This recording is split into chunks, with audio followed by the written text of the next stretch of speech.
Programa VIP, oferecimento STR Ar-Condicionado, o clima quem faz é você. Alpha Kids, mais um espaço do Alpha Ville Buffet, venha viver esta emoção. Eletrofios, se liga, elétrica é com a gente. Complexo Hospitalar São Mateus, há 33 anos cuidando da sua saúde. Fisioterapia Unimed, reabilitar sua saúde, este é o plano. E vidros duráveis e confiáveis, Varela Vidros, seja um revendedor Varela.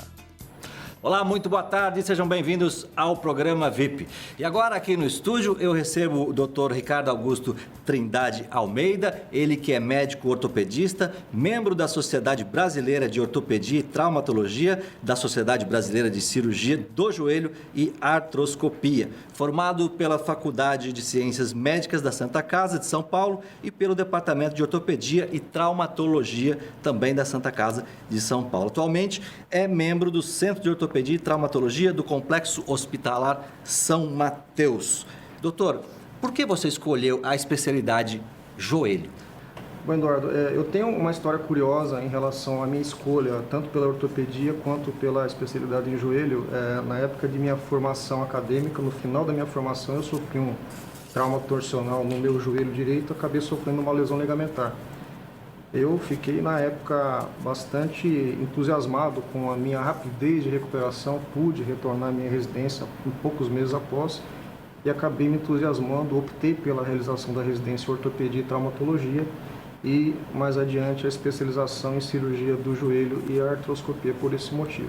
Quais são as principais lesões que acontecem hoje no joelho, seja por prática esportiva ou não? Quais são as principais? Eu, por exemplo, tenho um problema no joelho, já tive no esquerdo, agora no direito, e fui diagnosticado com condromalácia patelar grau 1. E sinto dores, mesmo quando eu vou fazer qualquer tipo de atividade, eu sinto dor no joelho. No simples subir escadas, eu sinto dor no joelho. É a condromalácia? É o desgaste da cartilagem que provoca essa dor?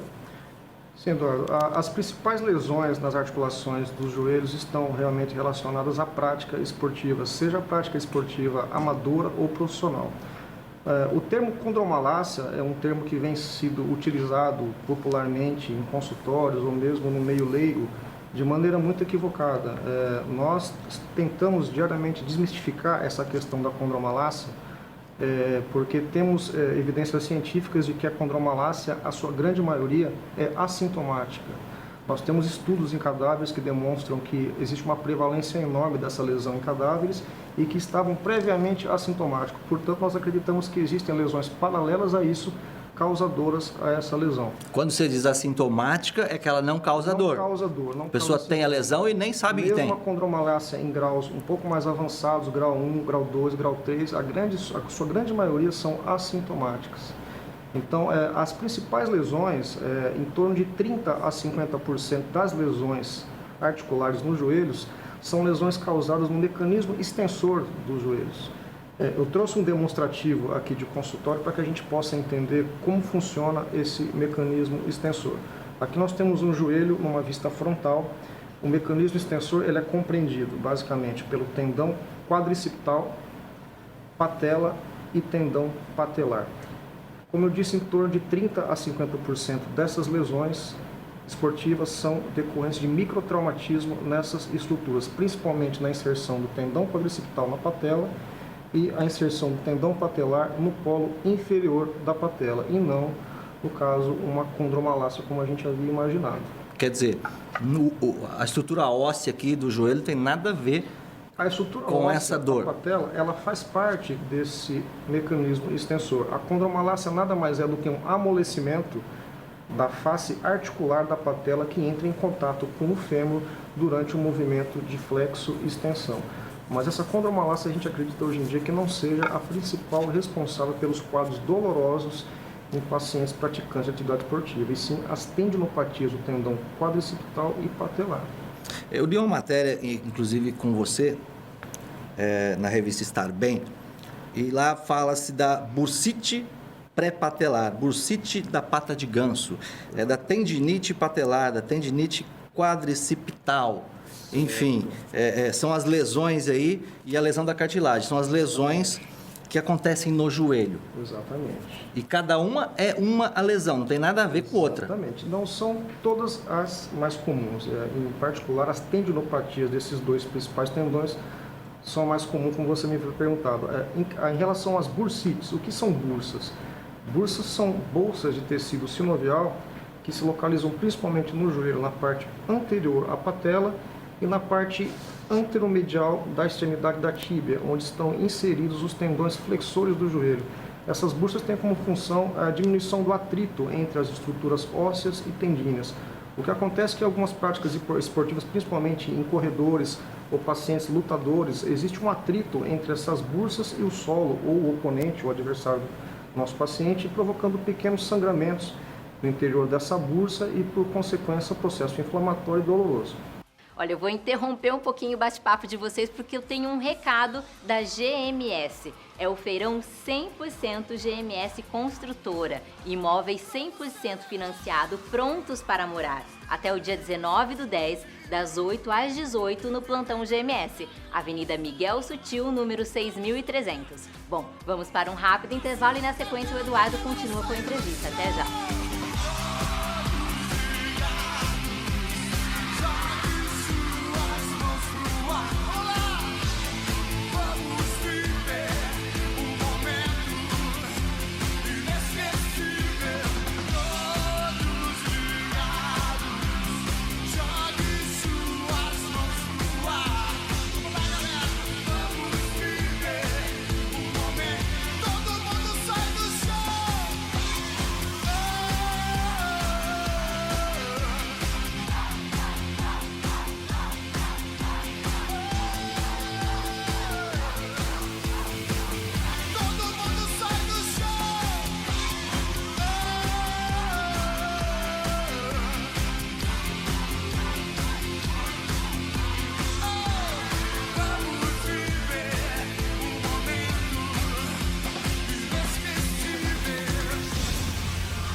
Muito bem, estamos de volta com o programa VIP, hoje recebendo aqui no estúdio o Dr. Ricardo Almeida, ele que é ortopedista especializado em joelho, atua hoje lá no Complexo Hospitalar São Mateus. A gente falou aqui da condromalácia no bloco anterior, das tendinites, da bursite, enfim, acabei descobrindo que não é a condromalácia que gera a dor, e sim as tendinites, a bursite, enfim. Agora, Dr. Ricardo Almeida, como tratar isso? Tem cura?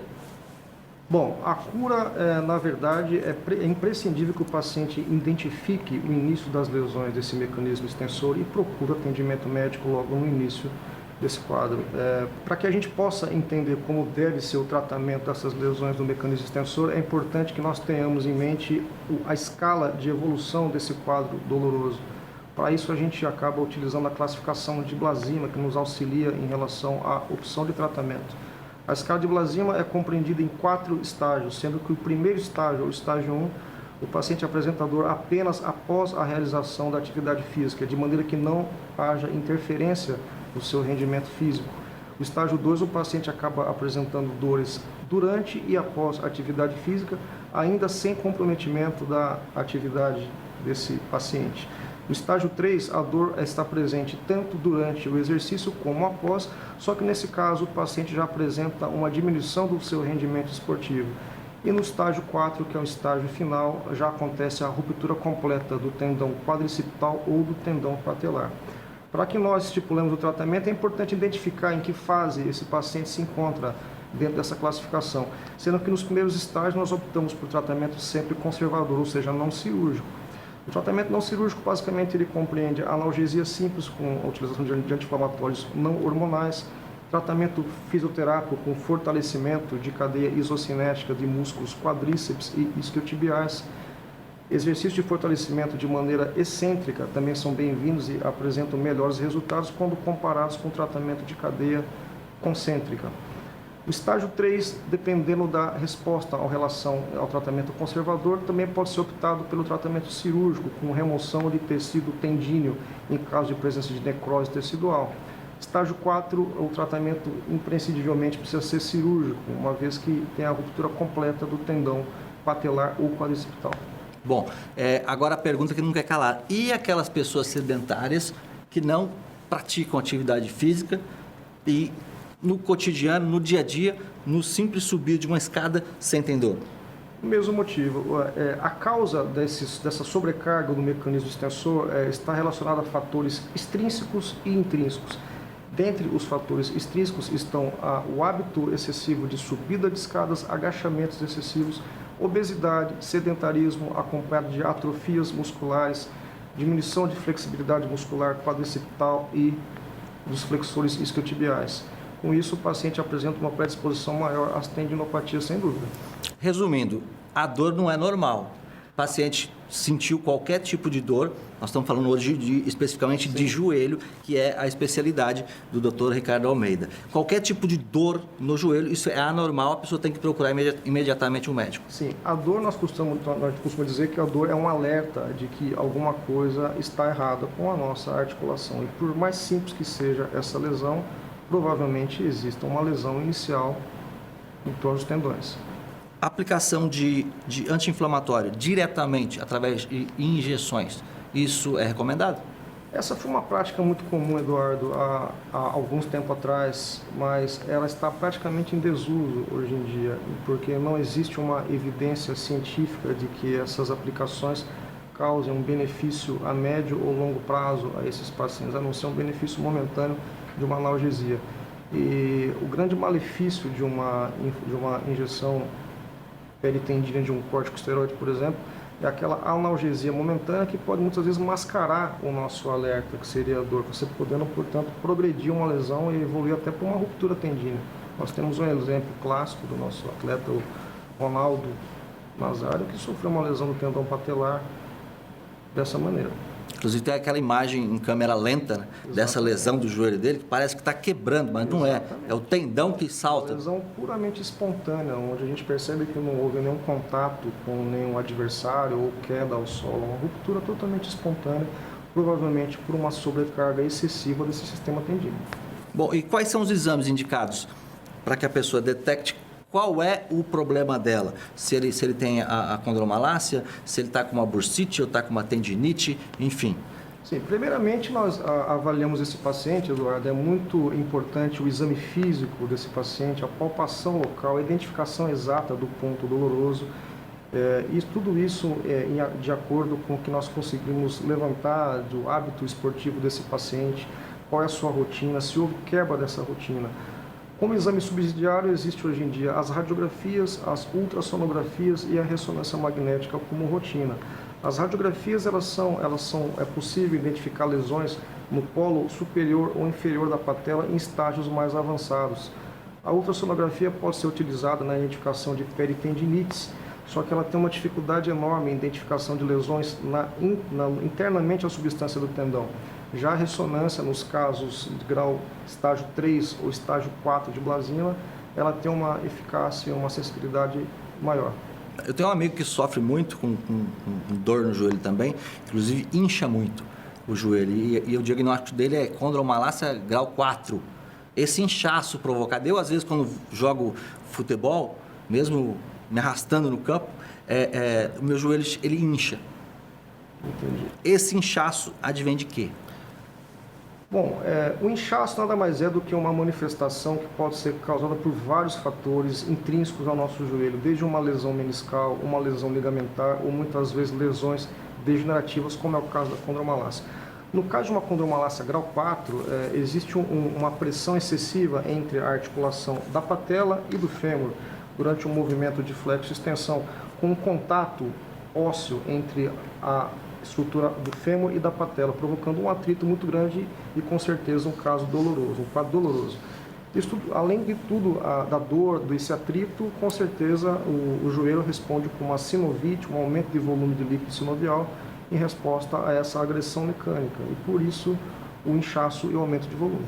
O paciente nesse estágio aí, existe uma cirurgia para haver, por exemplo, um enxerto da cartilagem? Veja bem, as causas da condromalácia, nós já entramos em totalmente uma outra questão, que ela é puramente relacionada a problemas desse mecanismo central, como por exemplo, desalinhamento desse sistema extensor, o paciente muitas vezes apresenta um joelho valgo ou varo, onde esse sistema tendino está desalinhado em relação ao normal. Pacientes que apresentam muitas vezes a articulação patelo-femoral de uma maneira displásica, como a famosa displasia da tróclea. Então, uma vez identificado a causa dessa condromalácia, muitas vezes existe sim a correção cirúrgica, na tentativa de estabilizar a lesão, uma vez que não é possível a total substituição de uma lesão condral. Como diz aquele texto do Bial, né?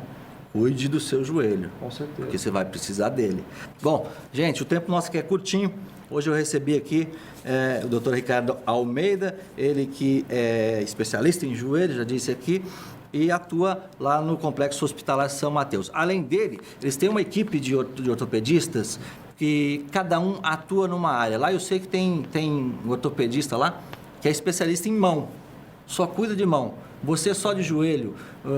Quantas especialidades no grupo de vocês? No nosso grupo, nós somos em 6, cada um na sua área. Nós temos colegas especialistas em coluna, especialistas em quadril, especialistas em cirurgia do pé e tornozelo e especialistas em cirurgias de ombro, cotovelo e membro superior em geral. Obrigado pela tua presença e pelos esclarecimentos. Muito obrigado. Você de casa, obrigado pela audiência e até o próximo programa. Tchau. Programa VIP, oferecimento STR Ar-Condicionado, o clima quem faz é você. Alpha Kids, mais um espaço do Alphaville Buffet. Venha viver esta emoção. Eletrofios, se liga, elétrica é com a gente. Complexo Hospitalar São Mateus, há 33 anos cuidando da sua saúde. Fisioterapia Unimed, reabilitar sua saúde. Este é o plano. E vidros duráveis e confiáveis. Varela Vidros, seja um revendedor Varela.